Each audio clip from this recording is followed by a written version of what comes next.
Alors, je suis en présence de monsieur. Yves Pesan. Monsieur Pesan, merci d'abord de faire partie de cette aventure-là, le défi Sacré-Cœur. Qu'est-ce qui vous motive de participer à ce projet-là? Ben, mon frère, avec sa famille, on voulait remercier tous les départements de Sacré-Cœur qui ont pris soin de mon père qui est décédé le 31 décembre. Il a passé par tous les départements, puis on a tout le temps apprécié le beau travail des intervenants. Donc, quand on a vu cette occasion-là, on a embarqué. Et est-ce que vous vous sentez prêt pour le 22 septembre? Oui. Ah oui, ça sera pas facile, mais on est prêt. Bien, tout d'abord, la Fondation de l'Hôpital Sacré-Cœur, c'est une très belle cause qui sert une grosse partie de la population à Montréal. Puis le défi sportif aussi m'intéressait beaucoup, donc c'est vraiment ça qui me motive à participer au défi Sacré-Cœur.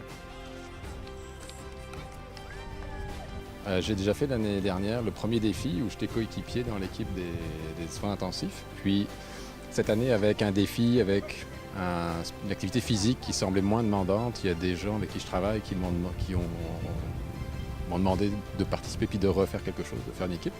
Puis c'est comme ça que je me suis retrouvé désigné volontaire là, pour être chef d'équipe puis de mobiliser des gens. Puis je suis content parce qu'on a réussi à aller chercher des gens dans différents services. Même un usager de l'hôpital là, qui est venu nous retrouver. Là, il n'est pas là aujourd'hui, mais il participera, il sera là au prochain entraînement puis au défi. Donc c'est quelque chose qui est vraiment transversal, je trouve, entre différentes unités. Ça permet de mobiliser tout le monde autour d'une cause commune, là, lever des fonds pour la Fondation, faire un effort physique et puis travailler en équipe surtout. Puis je trouve ça, rien que cette préparation-là, ça a déjà transformé beaucoup les rapports entre les personnes qui travaillent ensemble sans forcément se voir. Et je trouve que c'est vraiment une belle activité pour ça, puis j'espère que ça va durer. Ben, c'est tout pour me remettre en forme, puis aussi faire un don, puis aider la Fondation puis l'hôpital pour justement offrir de meilleurs services. Puis probablement, j'imagine, ça doit aider les patients aussi là, à la fin. Fait que c'est ça. Bien, moi aussi, principalement pour une remise en forme, mais aussi, on avait la chance d'être une équipe de 6 inhalothérapeutes à pouvoir se former. Fait que c'est pour souder un petit peu les liens d'équipe. Puis on connaît les conditions de travail dans lesquelles on travaille. Donc je pense qu'en donnant des sous, en voulant amasser des fonds pour la Fondation, on sait un peu qu'est-ce que ça peut nous apporter là, au niveau de nos conditions de travail, améliorer les lieux, améliorer les équipements et tout. Là. Et puis, est-ce qu'on se sent prêt déjà pour le 22 septembre? Non. Mais on tranquillement, pas vite, on fait des efforts pour y arriver. Exactement. Moi non plus, je me sens pas vraiment prête, là, mais on travaille tranquillement, pas vite. Puis ça arrive plus vite qu'on pense, là, mais on continue de travailler pour.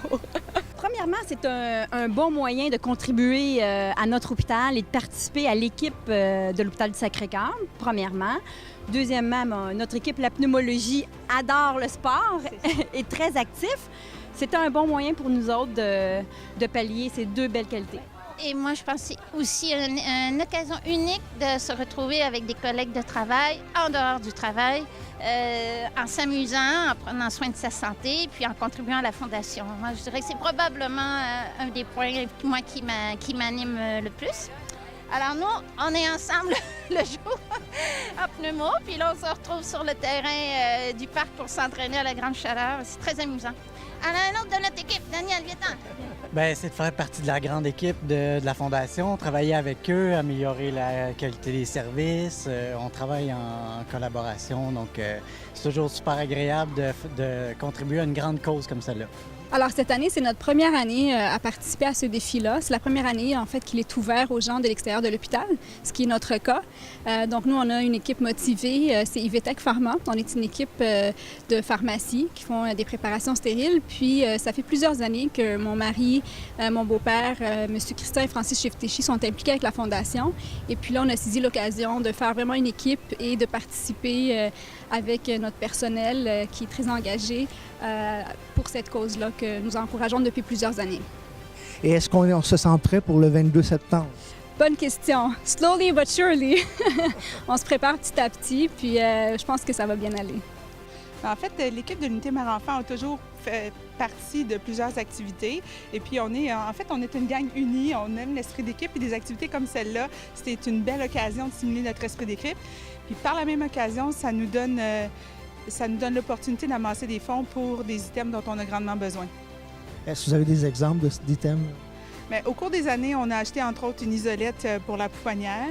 Et puis, on veut acheter des bilirubinomètres, qui est comme un petit appareil pour mesurer la jaunisse chez les bébés. On a aussi acheté des biliblankets, qui est pour traiter justement la jaunisse chez les bébés, puis plein de petits équipements. Et est-ce qu'on se sent prêt pour le 22 septembre? Pas encore. Je pense qu'il reste les entraînements assez pour ça aussi. Alors, il reste du chemin à faire, mais on se sent de plus en plus prêt. Sacré-Cœur!